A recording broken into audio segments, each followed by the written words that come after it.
Assalamualaikum warahmatullahi wabarakatuh. Selamat pagi pemirsa Trans 7. Hasanah Ensiklopedia Islam Dunia kembali hadir untuk memperkaya hasanah pengetahuan Islam dunia ke hadapan Anda. 30 menit ke depan akan kami isi dengan informasi. Keajaiban penciptaan burung.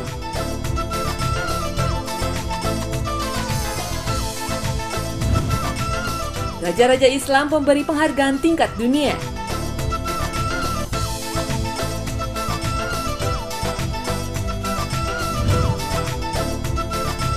Serta kisah Ashabul Kahfi yang menjadi tanda-tanda kekuasaan Allah.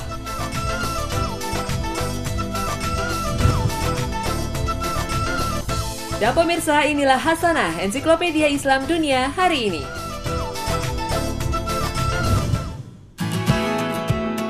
Al-Quran menyebut burung dalam berbagai ayat sebanyak lebih dari 19 kali. Burung secara umum disebut Thoir dalam kisah yang berbeda. Dalam surat Al-Mulk ayat 19, Allah Subhanahu wa Ta'ala menggambarkan burung sebagai makhluk yang bebas. Hanya dengan mengembangkan dan mengatupkan sayapnya, burung dapat terbang kemana ia mau. Tak ada seorang pun yang mampu menahannya di udara, kecuali hanya Allah yang Maha Pengasih. Allah menjadikan burung sebagai pelajaran bagi umat manusia. Sebagaimana langit dan bumi, burung pun selalu bertasbih pada Sang Maha Penciptanya. Burung juga diulas dalam berbagai kisah Nabi di Al-Quran. Antara lain, dalam kisah Nabi Ibrahim alaihissalam, Allah menjadikan burung sebagai bukti kekuasaannya. Pada surat Al-Baqarah ayat 260, Nabi Ibrahim memohon untuk diperlihatkan bagaimana Allah menghidupkan orang yang telah mati. Allah memerintahkan Ibrahim untuk mengambil 4 ekor burung untuk dipotong-potong. Kemudian Allah menghidupkannya kembali. Dalam kisah Nabi Daud, Allah telah membuatkan gunung-gunung dan burung-burung untuk memuji Nabi Daud. Sementara dalam kisah Nabi Sulaiman, burung hudhud yang sejenis dengan burung pelatuk memberi kabar pada Raja Sulaiman tentang bangsa negeri Saba penyembah dewa matahari yang dipimpin Ratu Balqis. Burung memang merupakan makhluk istimewa yang diutus Allah. Bahkan burung gagak yang diutus oleh Allah telah mengajari Qabil, anak Nabi Adam, tentang bagaimana mengubur mayat saudaranya Habil yang telah dibunuhnya. Dalam surat Al-Fil, Allah juga mengutus burung ababil untuk memusnahkan pasukan Raja Abraha dari Yaman yang akan menghancurkan Ka'bah. Burung-burung ababil berbondong-bondong melempari pasukan Abraha dengan tanah yang terbakar. Keajaiban burung terlihat dalam penciptaannya. Allah menciptakan 2 buah sayap padanya sehingga burung bisa terbang dengan sangat mengagumkan. Seekor burung merpati mampu terbang lepas landas dengan teknik yang luar biasa. Merpati melompat ke udara lalu mengepakkan sayap saat lepas landas untuk mendorong udara di belakangnya. Lalu tubuhnya condong ke depan dan saat naik lebih tinggi, merpati mulai terbang melayang. Untuk burung besar seperti albatros memiliki teknik awalan terbang yang berbeda. Burung ini mengambil ancang-ancang dengan berlari lalu lepas landas dengan mengepakkan sayapnya. Burung terbang melayang dengan mudah karena keajaiban desain sayapnya. Bagian belakang sayap burung melengkung sedikit ke bawah agar udara yang mengenainya menjadi daya angkat ke atas. Sementara udara yang mengenai atas sayap dibelokkan ke atas sehingga mengurangi hambatan udara. Dengan memanfaatkan aliran udara yang tepat, burung mampu terbang selama berjam-jam dengan mudah. Burung mengepakkan sayap ke atas untuk mengurangi gesekan udara, dan saat mengepak ke bawah menjadi daya angkat yang sempurna. Rombongan burung terbang dengan pola dan formasi tertentu. Burung bangau terbang dengan membentuk formasi huruf V. Bahkan pola terbang seperti ini diikuti dalam formasi terbang pesawat tempur ketika melakukan demo di udara. Allah mendesain sayap burung sesuai kebutuhannya. Ada yang besar, lebar, ada yang panjang, dan ada pula yang kecil. Burung kolibri, pengisap bunga, memiliki sistem terbang yang berbeda. Burung berukuran kecil ini mengepakkan sayapnya 12 hingga 80 kali per detik. Begitu cepatnya hingga mata manusia tak mampu melihat jelas gerakannya. Kepakan sayapnya membentuk aliran udara vertikal. Bahkan dengan merubah arah sayap, burung jenis ini bisa maju dan mundur pada ketinggian yang sama. Cara terbang burung pengisap bunga ini kemudian dicontoh dalam teknologi helikopter. Allah menciptakan burung memiliki tubuh yang ringan, dengan tulang yang sedikit, tidak keras dan tidak padat. Bentuk tulangnya berongga dengan penopang rangka yang kokoh. Burung terbang bermigrasi ke belahan bumi lainnya seolah-olah tanpa navigasi. Tapi Allah lah yang memberi petunjuk sehingga burung tidak tersesat. Maha suci Allah atas segala ciptaannya. Burung dirancang khusus untuk terbang. Allah menciptakan burung dengan kantung udara dan tulang berongga. Gunanya untuk mengurangi massa tubuh dan berat keseluruhannya. Bulu-bulunya berbobot sangat ringan bila dibandingkan dengan volumenya. Sayapnya berbentuk aerodinamis dan metabolisme tubuhnya merespon kebutuhan energinya. Para ilmuwan meniru keseimbangan bobot dan tenaga pendorong yang digunakan burung dengan memperhatikan sistem aerodinamisnya. Dengan percobaan bertahun-tahun, akhirnya menjelang abad ke-20, para ahli berhasil membuat pesawat terbang. Namun, teknologi yang diciptakan manusia tidak akan bisa menandingi keajaiban ciptaan Allah. Burung tidak hanya mengajari kita teknologi pesawat terbang, namun juga mengajari sikap hidup tawakal. Allah telah menganugerahkan rezeki kepada burung dan bagaimana Allah membekalinya dengan teknik yang sempurna. Allah telah menciptakan burung dengan membekali insting dan kodrat alamiah untuk kelangsungan hidupnya. Subhanallah, Maha Besar Allah atas segala ciptaannya.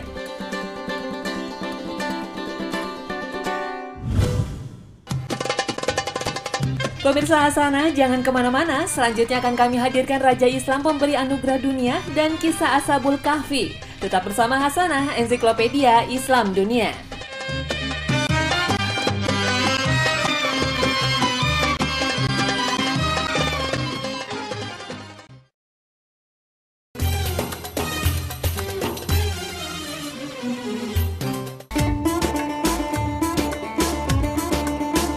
Terima kasih pemirsa Trans 7, Anda masih setia bersama kami di Hasanah, Ensiklopedia Islam Dunia. Berikut ini kami akan sajikan dua pemimpin Islam yang banyak memberikan penghargaan terhadap tokoh-tokoh yang berjasa terhadap dunia. Beliau memimpin kerajaan Arab Saudi pada tahun 1964 sampai 1975. Setelah penguasa kerajaan Arab Saudi ini wafat, anak-anak Raja Faisal mendirikan lembaga filantropi yang banyak memberikan penghargaan terhadap tokoh-tokoh yang berdedikasi pada Islam dan ilmu pengetahuan. Pemimpin Islam lainnya adalah Pangeran Karim Aga Khan. Imam Muslim Syiah Ismailiyah ini sangat peduli dengan karya arsitektur yang berwawasan lingkungan. Berikut profil mereka sekaligus beberapa tokoh yang meraih penghargaan dari kedua pemimpin Islam ini.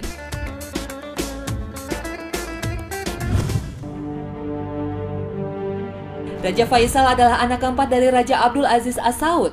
Saat kerajaan Arab Saudi pertama kali didirikan, Pangeran Faisal menjabat sebagai Menteri Luar Negeri pada tahun 1932.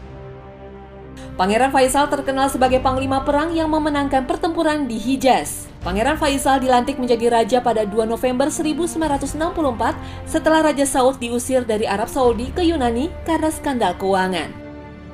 Raja Faisal melakukan banyak reformasi, antara lain memperbolehkan anak-anak perempuan untuk bersekolah dan membangun televisi meskipun mendapat banyak tentangan dari berbagai pihak karena dinilai bertentangan dengan ajaran Islam. Raja Faisal adalah Raja Arab yang berani menghentikan ekspor minyak ke Amerika Serikat pada tahun 1973 sebagai protes karena pemerintahan Amerika di bawah Presiden Nixon memberi bantuan 566 pesawat tempur dan 22.000 bahan peledak terhadap Israel dalam Perang Arab. Embargo minyak Arab Saudi ini juga sebagai wujud dukungan terhadap Mesir dan Syria melawan Israel. Dalam Perang Arab selama 6 hari ini, Sinai berhasil direbut Mesir dan dataran tinggi Golan kembali ke pangkuan Syria. Kemenangan pasukan Mesir dan Syria ini tidak terlepas dari embargo minyak yang dilakukan Raja Faisal. Akibat embargo ini, Amerika Serikat mengalami krisis ekonomi terparah karena negara adidaya ini termasuk pengkonsumsi minyak terbesar di dunia. Selain sebagai sosok raja yang tegas, Raja Faisal juga dikenal raja yang soleh dan senang berdialog dengan rakyatnya. Ia kerap mengundang jamaah masjid untuk makan bersama di istananya. Pada 25 Maret 1975, Raja Faisal ditembak mati oleh keponakannya sendiri, Faisal bin Musad, yang menyamar sebagai delegasi dari Kuwait. Ia menembak Raja Faisal saat menyambut delegasi Kuwait ini.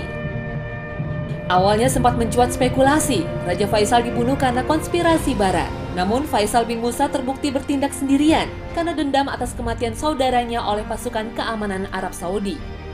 Untuk mengenang jasa Raja Faisal, pada tahun 1976, anak-anak Raja Faisal mendirikan King Faisal Foundation. Yayasan yang dipimpin Pangeran Khalid Al Faisal ini merupakan lembaga filantropis terbesar di dunia. Yayasan ini memberi penghargaan 5 tahunan pada tokoh-tokoh yang berjasa terhadap Islam, kebudayaan Arab, ilmu pengetahuan, dan kedokteran. Peraih anugerah King Faisal ini menerima medali yang mengandung 200 gram emas 24 karat dan sertifikat yang diukir dalam kaligrafi diwani.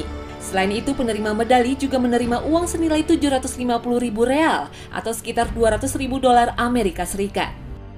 Berikut ini beberapa tokoh dunia yang mendapat anugerah King Faisal Award.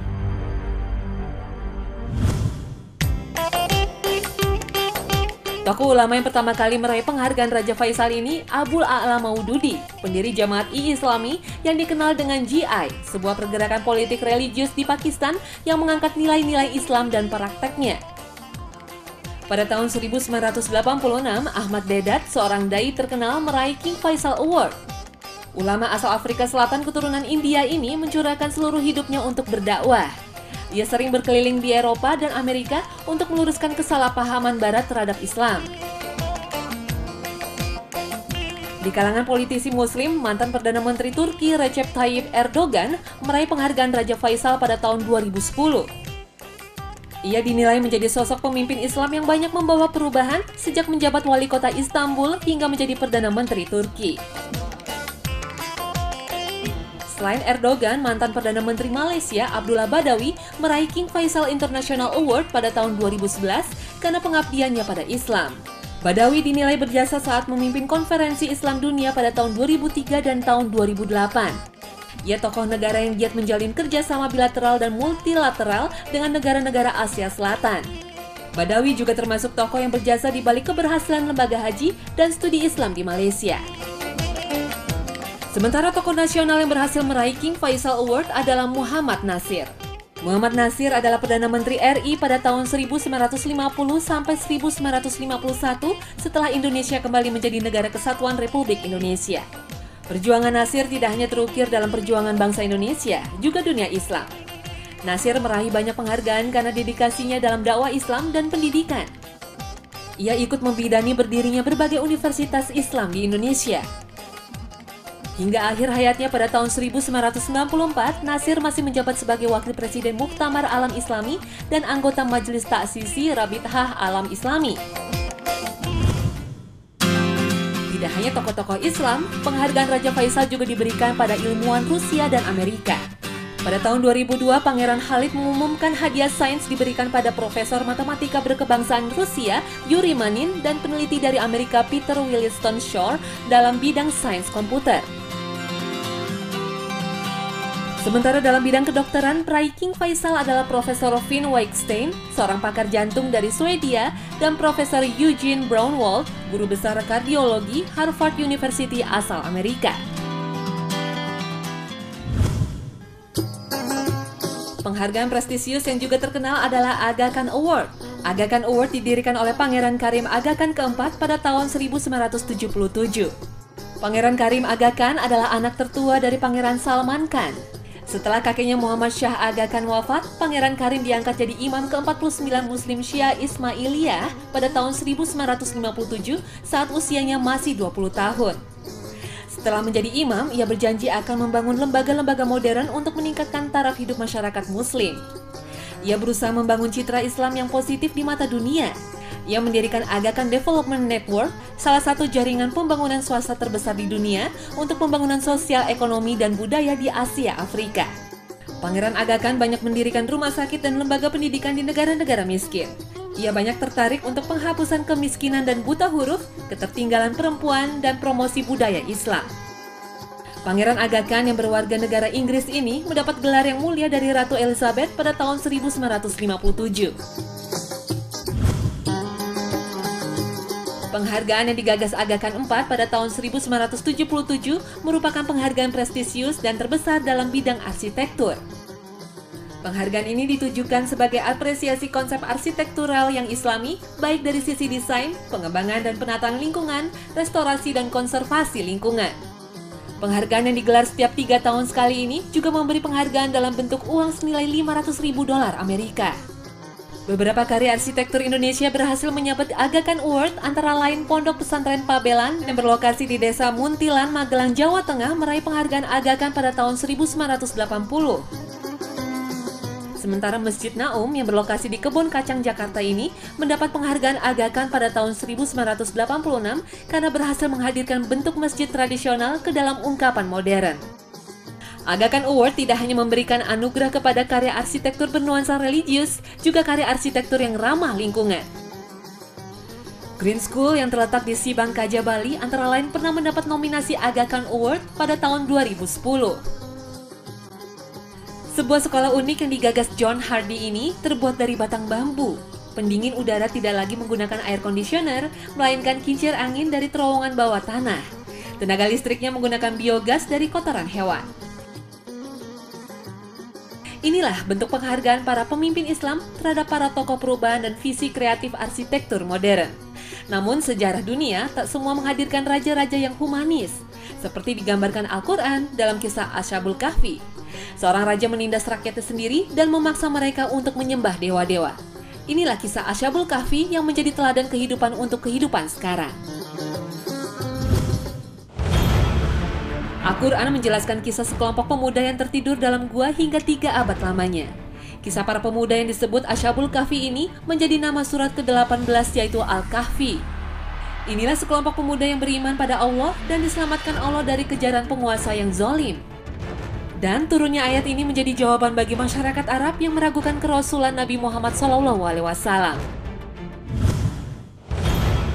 Surat Al-Kahfi dari ayat 9 hingga 26 mengisahkan tentang sekelompok pemuda yang lari dari kejaran penguasa yang zalim demi mempertahankan akidah mereka. Para pemuda yang didampingi seekor anjing ini menuju sebuah gunung. Karena kelelahan, mereka tertidur di sebuah gua hingga 309 tahun. Inilah cara Allah menyelamatkan mereka. Latar belakang turunnya surat Al-Kahfi berkaitan dengan keraguan masyarakat Arab Mekah terhadap kerasulan Nabi Muhammad SAW. Setelah mendapat masukan dari tokoh Yahudi Najran, beberapa pendeta Yahudi mendatangi Rasul dan mengajukan 4 pertanyaan. Mereka beranggapan kalau dijawab secara spontan tanpa menunggu wahyu berarti Nabi Muhammad berbohong. Salah satu pertanyaan itu adalah tentang sekelompok pemuda yang berlindung dan tertidur dalam sebuah gua. Berapa jumlah mereka dan siapa yang menemani mereka? Nabi tidak menjawabnya secara spontan karena informasi itu tidak disinggung dari kitab-kitab sebelumnya. Nabi harus menunggu beberapa lama untuk menjawabnya hingga turunlah wahyu seperti yang tertuang dalam surat Al-Kahfi. Al-Quran tidak menyebut secara detail siapakah pemuda yang tertidur dalam gua dan berapa jumlahnya.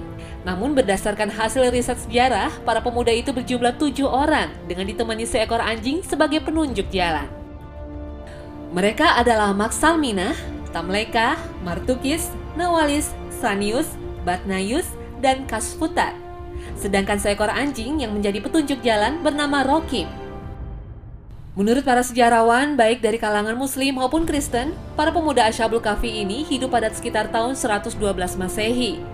Pada masa itu, pengikut Nabi Isa ditindas oleh seorang raja bernama Dikyanus. Setiap orang yang menolak untuk menyembah dewa-dewa mereka disiksa dan dihukum mati. Pada tahun 408 hingga 451 Masehi, negeri ini sudah berubah, dipimpin oleh raja yang bijaksana Theodosius. Catatan historis ini sesuai dengan informasi yang disampaikan Al-Quran, bahwa para pemuda Ashabul Kahfi tertidur hingga 309 tahun. Artinya, Allah membangunkan mereka pada tahun 421 Masehi. Dalam kisah Ashabul Kahfi ini, Allah Azza wa Jalla membuktikan bahwa orang yang berlindung pada Allah pasti akan dilindunginya. Kisah ini juga menjadi salah satu tanda kekuasaan Allah. Tidak ada yang sulit baginya untuk menidurkan hambanya yang soleh hingga berabad-abad, kemudian membangunkannya kembali. Dalam ayat 18 surat Al-Kahfi diterangkan bahwa Allah berkuasa mengawasi hambanya yang sedang tidur. Allah yang menjaga dan memelihara mereka dalam gua, dan Dia pula yang mengatur posisi tidur mereka agar bumi tidak membusukkan tubuh mereka.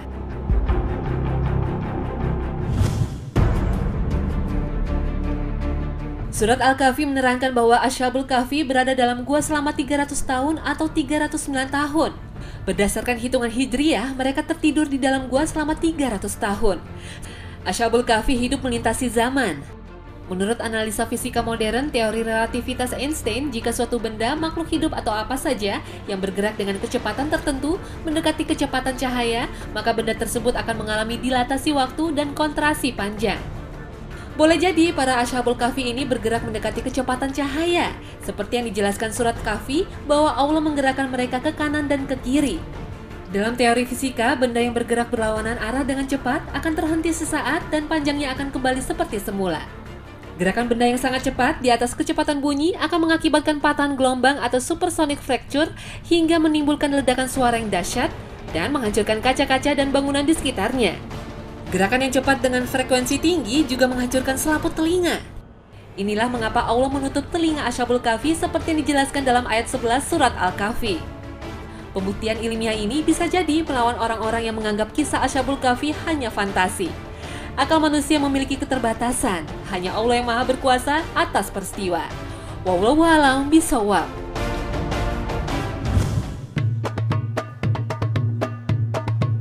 Gua Ashabul Kahfi ditemukan pada tahun 1963 oleh Rafiq Wafa Adajani, seorang arkeolog Yordania. Setelah membandingkan beberapa gua yang serupa di Ephesus, Damaskus, dan Iskandinavia, akhirnya ia berkesimpulan bahwa gua yang mirip seperti yang digambarkan dalam Al-Quran terletak sekitar 8 km dari kota Amman, ibu kota Yordania. Gua ini berada di atas dataran tinggi menuju arah tenggara, sedangkan kedua sisinya berada di sebelah timur dan barat sehingga cahaya matahari bisa menembus ke dalam gua. Di dalam gua yang berukuran 3 x 2,5 meter ini ditemukan 8 kuburan. Pada dindingnya terdapat tulisan Yunani kuno dan gambar seekor anjing. Di dalam gua ini juga terdapat tempat ibadah gaya arsitektur Bizantium dan mata uang yang digunakan pada masa itu. Inilah kisah yang menjadi tanda kekuasaan Allah untuk dijadikan pelajaran bagi umat manusia.